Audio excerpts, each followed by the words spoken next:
The last sums of squares that we will calculate is the sums of squares residual, which is a part of the sums of squares within people that is not made up by sums of squares between admissions.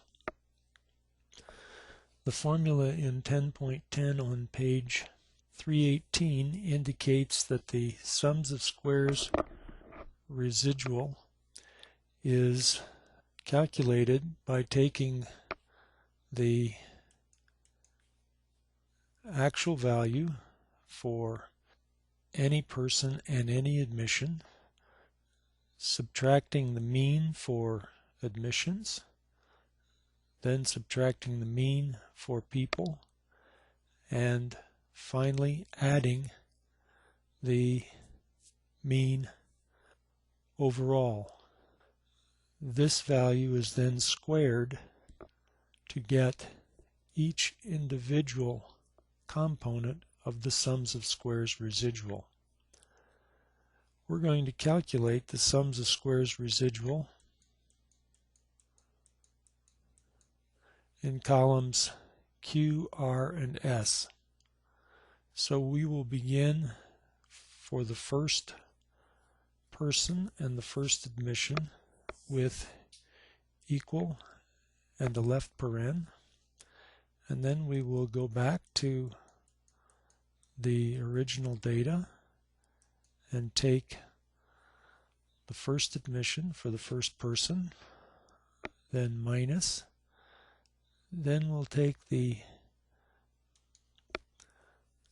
mean for first admissions and we'll fix that with an F4 so that we will always be operating in G16. Then we will take the mean for the first person and subtract that and fix that with an F4 so that we'll always be operating in column J. Then we will add the grand mean, and that will be fixed with an F4, so we will always be operating in cell J16. Then we will square that result, and going back to where we were doing the calculation, when we hit enter, we get this value. Now we will drag this value to the right, 2 more cells, and down for all the people. The values in this highlighted area will be summed to get the sums of squares residual. Going back to our layout, the sums of squares residual will go here. So this will be equal to the sum of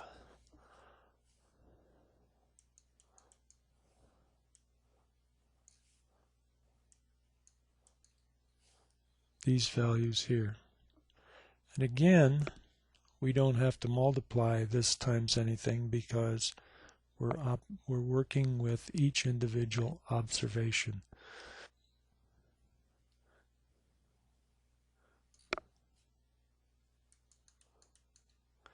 When I hit enter, I get the sums of squares residual. Now, the sums of squares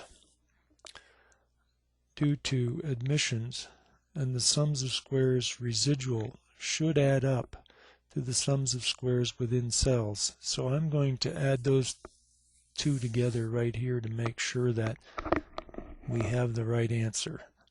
This is equal the sums of squares due to admissions plus the sums of squares residual, and that does in fact equal the sums of squares within people.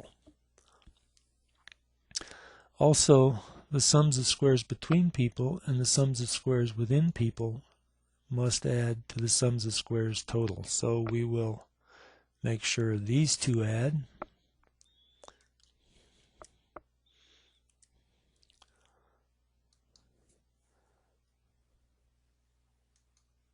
And in fact they do. So we have successfully calculated all the sums of squares needed for the analysis of variance for repeated measures.